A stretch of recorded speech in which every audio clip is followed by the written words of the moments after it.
bini bangani li nali tumafan Indira Miri Sarbajanin Vidhwa pension yosna laso scheme APHUTHAK sini laso video lo nali tumfani li the invest tami nang than pachini pon ikpo lapen ku PPL sikiloi mala labang kenali tum laso video long thek polong po lapen ko so se form ka fill up nei mala bang kanali tum thek polong po lapen ku PPL documents e kinai mala bang kanali tum details laso video lo arlusin ali tum thek polong et po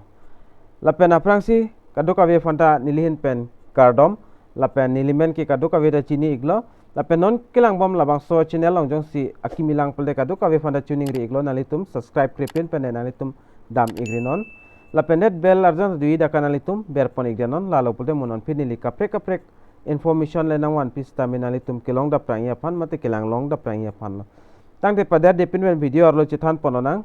da sinalitum video lang igon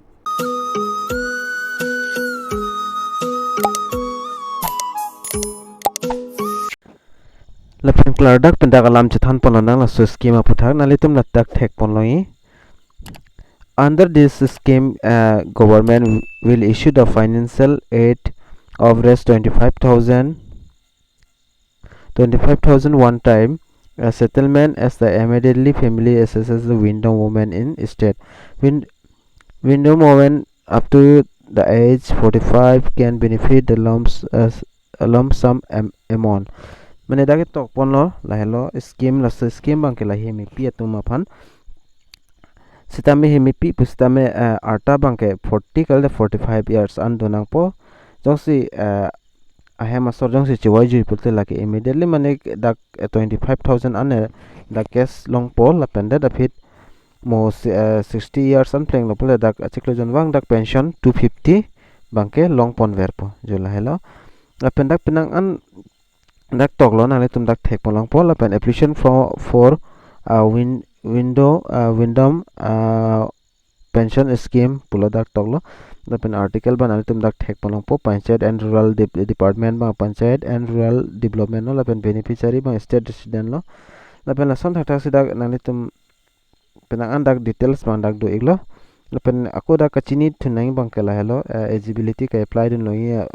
abang phiatum bang the applicant must be a permanent resident of the state mate Assam arlo state ki do arlo abang fitum nang pola pen arta bang dak mention pola 45 to 60 years ang bong an lapen ke apply dunia abang phi la so abang phi along bang ke APL kal de BPL la list long amen ki do abang phi bang nang po lapen the application should not be remarried after death and her husband jongsi masor mate apnan thilo da phir aku kaprek pen chibia to that jo dun to jui putra son atum bang dak apply long lelo the applicant should not have received any other government pension under the government scheme the pen government scheme mate government pension long lepin abang phitum nang po the pen ako dak do tulang the applicant must not receive any financial support from her relation the pen dak ajat facility long lepin abang phitum nang po lapen the applicant should have a bank account mate bank account bangke duwek nang po jelhala lapen application ka submit dam nei banali tum dak thek polong po nasi submit dam nei pulte nali tum te bokhet gram panchayat mate block mate VDC along nali tum homri dam egon lapen office atai ma po nali tum submit dam nang po a form pen lapen documents lapen non bang lang dam lo nang documents ke nai abang ko PP documents nai malabang non dang nang litum han lena PAKLANG pon ekpo documents banale tum dak nai bang identity card nang po identity card mate Aadhaar card voter ID lapen kapre ka sonale tum nang po lapen income proof bang nai nang litum dak income certificate tanang po lapen ration card nang po ration card tanale tum la xerox copy lo APL BPL da chok lapen age certificate nang po mate birth certificate do pulote lapen resident proof bang sinang po ko soarong si pensi doma labang nang po mate NOC lepidon da chok lo death certificate of applicant husband lapen ahe masor kachewai la so death certificate bang kadak kinang sotlo lapen da fit recent passport size photograph nang po mate photo sinang po lapen bank account details mate IFC code lapen branch name hai hui la bank account bang kanang letum kinang sotlo lapen aku checklist ta Indira Gandhi Windom lata exhibit la so scheme angke lapen nilinon asap so western nali tumhan a form bang nili da ka fill up ni a process ban da nam piklang pon ik pon nali tumhan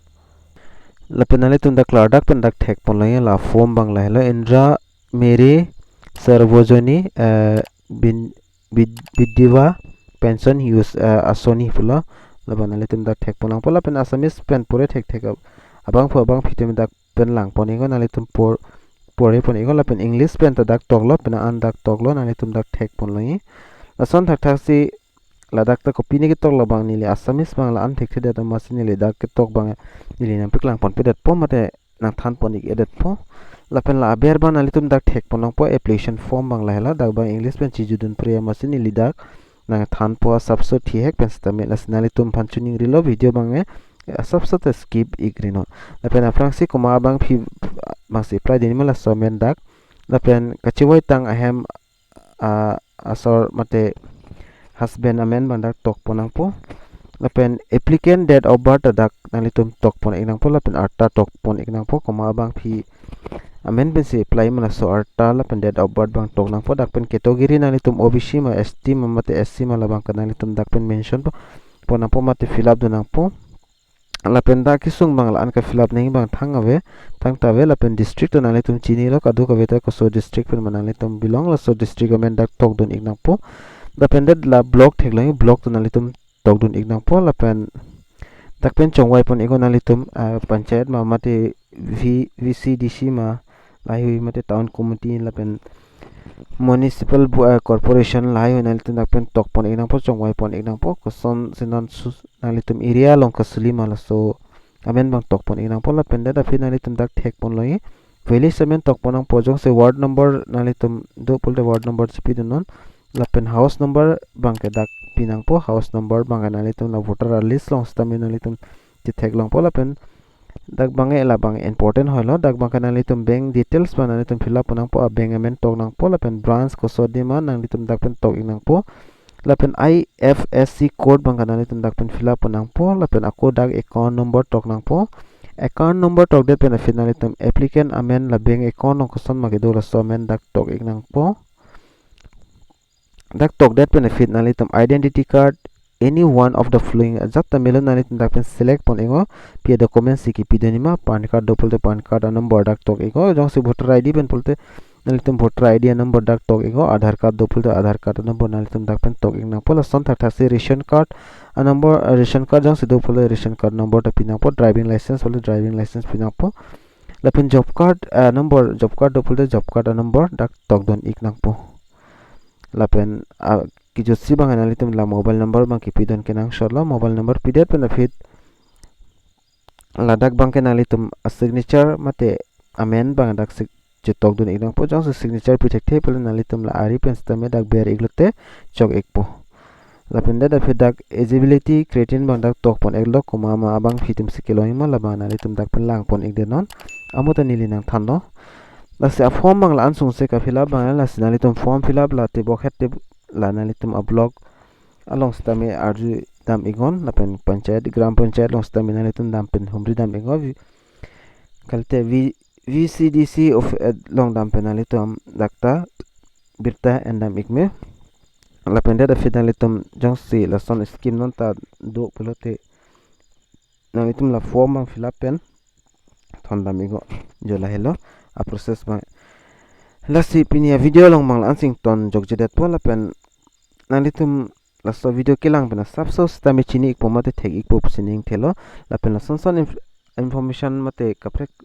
a video kilang long veria fanalitum Karbi teach 2.0 YouTube channel bang subscribe ikon la pen dong het bela jan ta dui dakanalitum ber ponik den la pen jong sipatimi mulama video lang lerang pola nalitum la video ki juda molam nalitum dak arjan theklang la sorjan long berego la pen la pu RVS site bang kenalitum Karbi teach 2.0 logo theklang aki milang pole nalitum la sodim berego la pen subscribe ingo la sipinia video long bang la ancholo la sela form hai huina ing pole nalitum nilifana contact go nilinak send ikpo la pen details alo ta do nililong la ta nilina piklang pon ikpon mate nang send ikpon nalitum la sipinia video long bang la ancholo dumi thakme kadu kawe Karbi teach 2.0 YouTube channel kelang ara don spente nilhen pen kardom